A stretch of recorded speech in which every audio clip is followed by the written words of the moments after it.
વસો તાલુકાની પેટલી પ્રાથમિક શાળાના આચાર્ય મામલો યથાવત. પેટલીના વિવાદિત આચાર્ય પહોંચ્યા ડીપીઓ કચેરીએ. પેટલીના વિવાદિત આચાર્યએ ડીપીઓને આવેદન આપી રજૂઆત કરી. ડીપીઓ સમક્ષ પોતાનું નિવેદન રજૂ કર્યું. સોડપુરમાં ભ્રષ્ટાચાર મામલે લેખિતમાં રજૂઆત કરી નિવેદન આપ્યું. પેટલીમાં મહિલા શિક્ષકો સાથે ગેરવર્તન મામલે ડીપીઓ સાથે બેઠક કરી. પેટલી શાળામાં નાયબ શિક્ષણાધિકારીની છેલ્લા 4 દિવસથી તપાસ તેજ. એક પછી એક શિક્ષકોનું નિવેદન, કામગીરીઓ મામલે બારીક નિરીક્ષણ. સોડપુર શિક્ષક સાથે મારામારી મામલો કોર્ટમાં ગયો હતો, જ્યાં અંતે સમાધાન થયું હતું. સોડપુર શાળામાં એટીવીટી ગ્રાન્ટ અને દાતાનું ફંડ પચાવી પડવાના આક્ષેપોને પાયાવિહોણા ગણાવ્યા. રિપોર્ટર સચિન પંડ્યા, નડિયાદ. મારું નામ નરેન્દ્ર કુમાર કેશવલાલ પટેલ. હું પેટલીમાં આચાર્ય તરીકે ફરજ બજાવું છું. આજે આવેદન આપવા માટે આવ્યો છું કે છેલ્લા 1 અઠવાડિયાથી આપ સૌ ન્યૂઝ ચેનલમાં જુઓ છો એ પ્રમાણે અને વર્તમાનપત્રોમાં જુઓ છો એ પ્રમાણે કે મારા ઉપર કેટલાક ગંભીર આક્ષેપો થયા છે અને સ્ટાફે મારા સામે જે બાયો ચડાવી હતી એના પરિણામ સ્વરૂપે તપાસ સમિતિની પણ રચના થઈ હતી અને તપાસ ચાલી રહી છે. પણ આ જે સમગ્ર મામલો જે ઉપસ્થિત થયો છે એમાં કેટલાક અસામાજિક તત્વો કે જે બીજી શાળાના છે અને પોતે સંઘના હોદ્દેદારો પહેલાં રહી ચૂકેલા છે અને અત્યારે નથી, પણ એવા લોકોએ પણ આની અંદર જોડાઈ અને મને બદનામ કરવાનો પ્રયત્ન કરેલો છે. એટલે એવા લોકો સામે પણ તપાસ ઊભી થવી જોઈએ, તપાસ થવી જોઈએ, નિષ્પક્ષ તપાસ થવી જોઈએ. એ માટે હું માન્ય અમારા જિલ્લા પ્રાથમિક શિક્ષણાધિકારી સાહેબ શ્રી પાસે આવ્યો હતો અને એમને પણ આવેદન આપ્યું છે. પેટલીમાં પણ સમગ્ર ગ્રામજનો સહિત સ્ટુડન્ટો પણ આપણી સાથે છે, એ બાબતે શું કહે?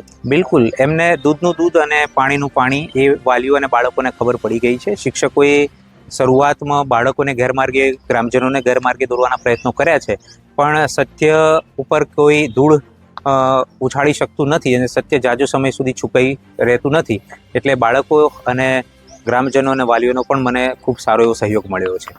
પ્રાથમિક શિક્ષક ધિરાણ મંડળી નડિયાદમાં 45 થી 50 લાખ અંદાજિત ઉચાપતનો મામલો છે, જેમાં મંડળીના ચેરમેનના હિસાબો માટે 20 વર્ષની પ્રમાણિક નકલો માટે તમે લેખિત રજૂઆત કરી છે, શું કહેવું? બિલકુલ, ગઈકાલે મેં મંડળીના ચેરમેન અને સેક્રેટરીને એક લેટર લખ્યો છે કે મને તાલુકા પ્રાથમિક શિક્ષણ ધિરાણ મંડળી નડિયાદ છે એના છેલ્લા 20 વર્ષના હિસાબો એક સભાસદ તરીકે મને બતાવવામાં આવે, કારણ કે બંધારણમાં પણ એની જોગવાઈ છે. હું આરટીઆઈ ના કરી શકું, પરંતુ હું હિસાબો જોઈ શકું અને એની પ્રમાણિત નકલ પણ વર્ષવાર મને બતાવવામાં આવે, કારણ કે મારી આશંકા એવી છે કે 45 થી 50 લાખ સુધીનો ભ્રષ્ટાચાર થયેલો છે, ઉચાપત થયેલી છે અને એ ઉજાગર થવી જ જોઈએ. તમામ સભાસદો સુધી એ વાત પહોંચી જવી જોઈએ. જે કંઈ દોષિતો છે એ દોષિતો સામે પણ કાર્યવાહી થવી જોઈએ. એ બાબતે મેં ગઈકાલે ત્યાં અરજી આપી છે અને ટૂંક સમય મને બોલાવશે, હું જોઈશ અને જો કદાચ મને એવું લાગશે તો ચોક્કસ હું ન્યાયિક પ્રક્રિયામાં કોર્ટના માર્ગે હું ચાલીશ. સોડપુરના સરપંચ અને આગેવાનોએ પણ આવેદન આપ્યું હતું કે શેડ બાબતને લઈ જે એટીવીટીની પ્રક્રિયા હતી તેમાં ભ્રષ્ટાચાર કરેલો છે અને દાતાઓનું ફંડ તમે લીધેલું છે, શું કહેવું?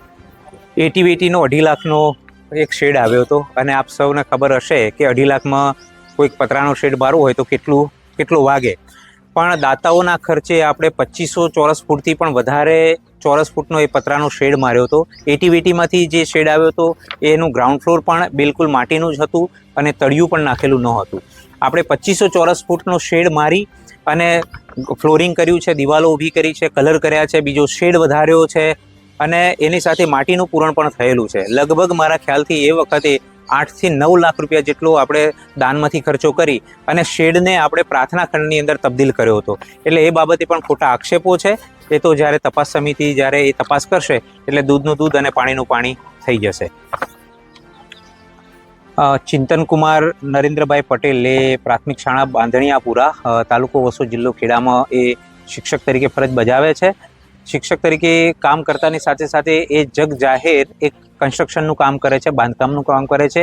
એ પણ શિક્ષણ વિભાગમાં ઘણા બધાને ખબર છે અને આવા ગેરધંધા કરવાની સાથે સાથે આવા અન્ય શાળાઓના પ્રશ્નોની અંદર પણ એ જોડાય અને વાતાવરણ, શિક્ષણ વિભાગનું વાતાવરણ દોડવાનો પ્રયત્ન કરે છે. એની સાથે આશિષ કુમાર કાંતિલાલ પટેલ, એમના સામે પણ તપાસ થવી જોઈએ, એના બાબતે પણ આવેદન આપ્યું છે.